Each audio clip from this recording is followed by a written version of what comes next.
Was that your stomach? What else do you think it was? Suddenly it occurs to you that you're ravenously hungry. Suddenly it occurs to me. So I've been hungry this whole time, I just haven't noticed it. Whatever. Oh, I get it. You want bed and breakfast, do you? Look down in embarrassment, look at him hopefully, shrug and look away. Look at him hopefully, we're starving and dying. Your eyes lock onto Trash's and the mere mention of food has your mouth watering. Whoa, looks like I'd better get you something to eat, huh? Before you start chomping on me. It's gonna be shit. You know this already. Here's some, like, nuts and bolts. They're rusty and they were last used in 1972. Let it never be said that your old pal Trash is an ungracious host. Old pal? You smacked me over the head 5 minutes ago. Fuck you.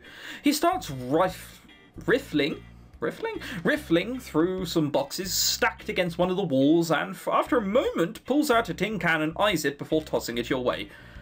You catch it before it can smack you in the face, barely managing to keep your blanket secure with the other hand.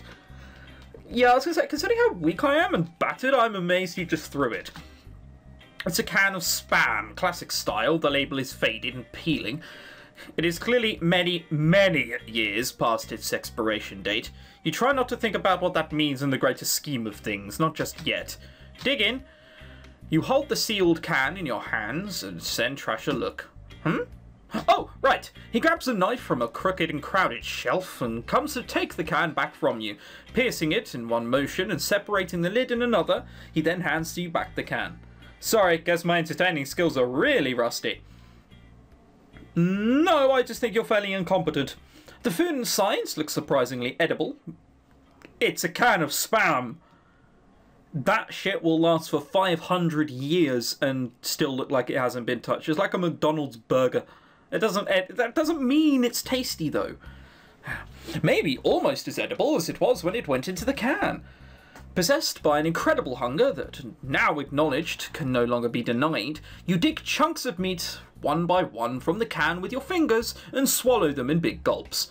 You don't even taste them, and when there is nothing left, your stomach still feels empty. You wipe the meat juice from around your mouth and suck it from your fingers, unable to help yourself. Suddenly, you're aware that Trash is staring at you, open-mouthed and wide-eyed. Damn. Look away, embarrassed. I think we're satiated at this point. Now you're thinking a little straighter, the shame creeps in. It's almost as powerful as the hunger still screaming in your belly. Jeez, well, you satisfied now? You look back at him, and the answer must be plain in your face. Not at all. Shaking his head with a smirk, he grabs another can, apricots this time, and opens it for you. Wait, what? He gave us Spam first? So a lovely apricot fruit to really get our stomach going after a while. Needs just like, fuck it, she doesn't want that, she could just get Spam. Ugh. He then watches you wolf down your dessert without even attempting to hide his amusement. Okay, babe, that's gotta be your last one for now. These things don't just grow on trees. He just called me babe. Oh god, it's people like that that made me want to punch myself. He suddenly pauses, thoughtful. What do they? I mean, I guess maybe they did once. Right.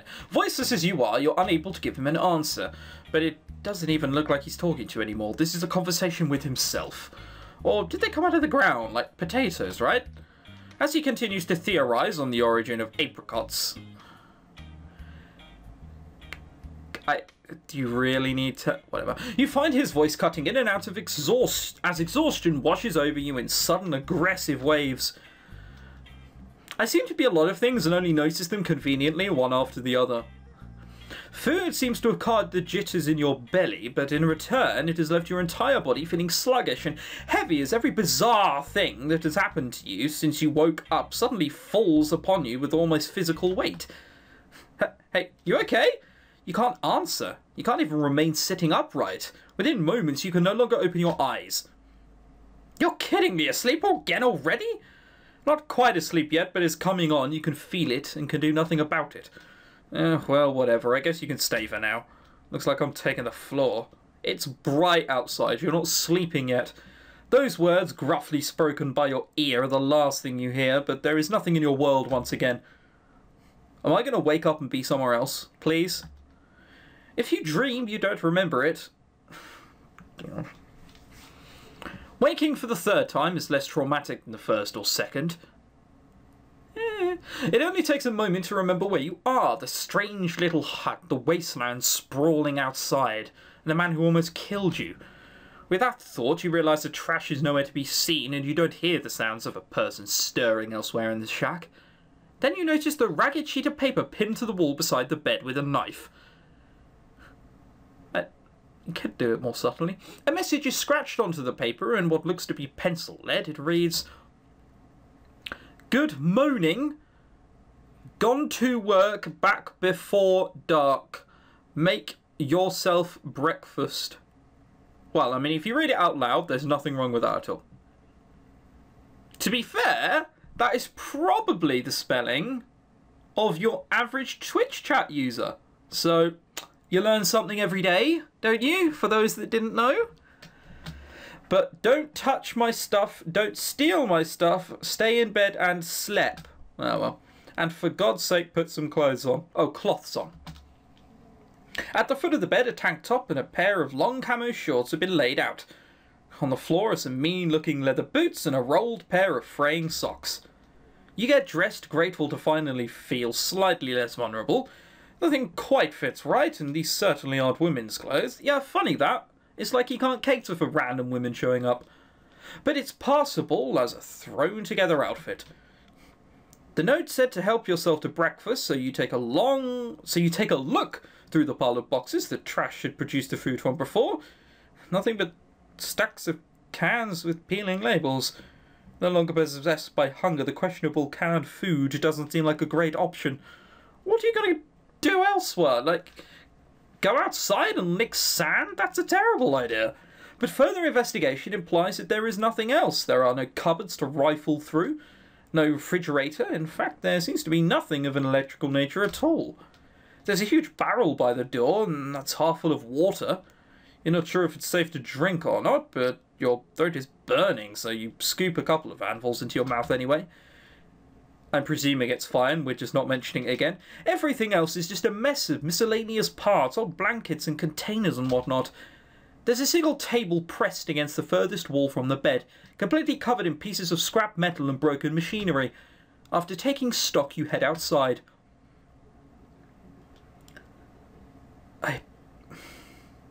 The less I say about the art, the better. 'Cause holy shit. Holy shit. From out here, it's clear that the shack is a jumble of wood, metal, and heavy sheets reinforced here and there with large pieces of scrap. Up against the front wall sits an ancient-looking generator. You're not sure what that could be used for, or if it even works at all. Well, I mean, at least there's electricity. All around the shack in every direction, and an endless way stretches across the horizon. I presume that's not supposed to say and. It's hot out here, a very dry heat, and the sun beats down, merciless and burning white.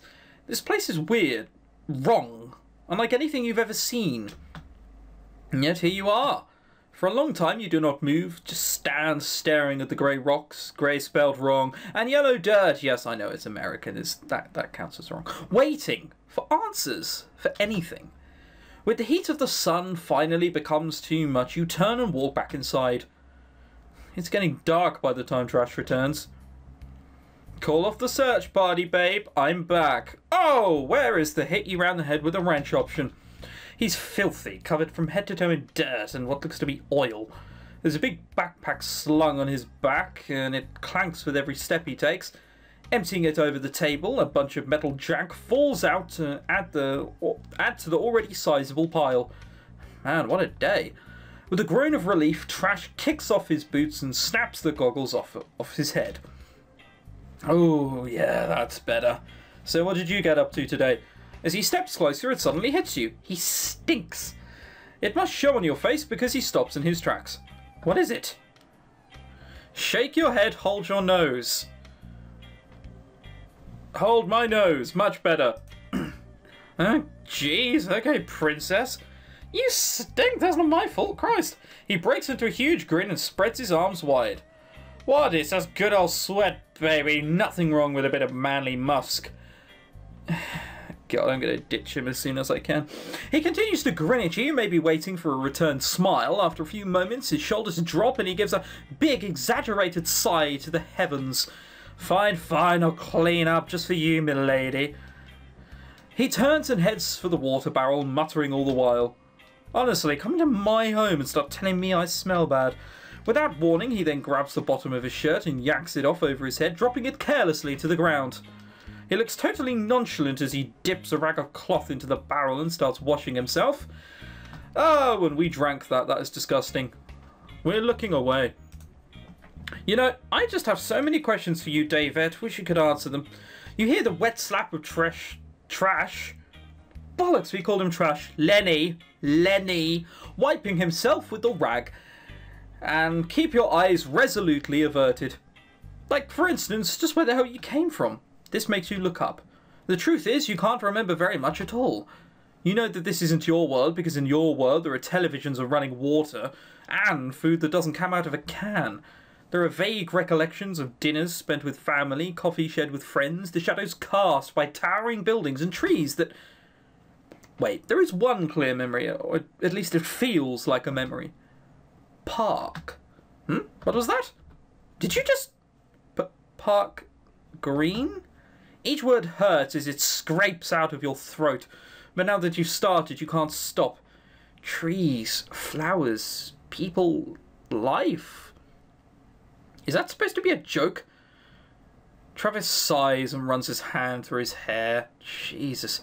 Look, babe, I don't know about your neck of the woods, but no one's seen a green tree around these parts for, like, I don't know. How long has it been now? 37 years? 38? You're not 50, so we'll presume it was your parents that told you that. The sinking feeling in your belly is so intense it's physical. You can't help but hunker down, curling around the pain. Where am I? My shack. You shake your head, frustration bubbling through your whole body. Why is it so difficult to just ask? Where am I? The dust bowl. You don't reply, and the annoyance on Trashy's face deepens. Yeah, when he speaks, his voice is hard and confrontational. You know, Dust Bowl, Ground Zero, the bombs, fire, screaming, red cloud, end of the fucking world. Any of this ringing some bells? I don't get you. Maybe you're not one of them. Maybe you can talk, but you're sure as shit not right in the head. You remain crouched and silent, unable to speak or move. You get the feeling that if you did, you'd just cry you wouldn't get anywhere, you'd just end up punching him. We'd end up punching him. I mean, come on. Show a little tact. Do I look like I'm fine? I just spoke on my first few words and he's gone, oh no, I'm really sensitive about it. Actually, this game doesn't need trigger warnings. He needs trigger warnings. You just end up punching him. So, barely resisting the urge to lash out at your host, you remain in your own little miserable world. For now, you should just focus on getting your strength back. There's no anger in his voice now, just a wariness and a hint of false cheer. Let's just take this one at a time, okay? As if to signal the end of the topic, he slaps the washcloth down on top of the barrel and he starts tugging down his jeans. You might want to look away now. Don't want to offend your delicate sensibilities. I will. You choose instead to exit the shack and go sit out in the open night air, leaving Lenny to his privacy. And you to your own tumultuous thoughts. That's not how you say that, I know. I gave it my best go. New world. Is this done in chapters? How many chapters are there? This isn't the new world. We've just been like in a coma for a while or something. It's got to be. The days pass and with every sunrise you can feel yourself growing stronger. Your voice returns, though you spend little time speaking with Lenny. The few short conversations you have are circular and unhelpful. You have stopped trying to explain your position to him. All attempts so far have ended in failure and mutual confusion. Mostly you tolerate each other's presence and keep to yourselves. Every day, Lenny leaves at first light, bag strapped to his back. He returns at dusk, sometimes burdened by piles of junk and supplies, sometimes empty-handed, but always covered in dirt. This morning, you wake to hear him moving around the shack, preparing his packs for another outing. You remain still on your back with your eyes closed, waiting for the door to slam and your day to begin. Oof. Your eyes open as something lands on your stomach. It's a backpack. Empty, luckily, but still bulky enough to have some weight. Ha! Sorry, but it's time to get up. He's going to make me go with him. I'm doing something fun out there today. You want in? What would you call fun? Let's do that. Let's go for the cynical one. Well, it'd be 10 times less fun if I just told you, you know. Well, it's good to know he has teeth now. Still no tongue, but he has teeth. Take a chance and come with me. Because, you see, I was thinking, whenever I find cool stuff out there, I always have to choose what looks like the best and leave the rest behind. It breaks my heart sometimes, you know. But if you're with me, I can bring back twice as much. I'm a genius, right? No need to answer your faces at all. I am a complete knobhead. Sorry. No, yeah, it does say knobhead.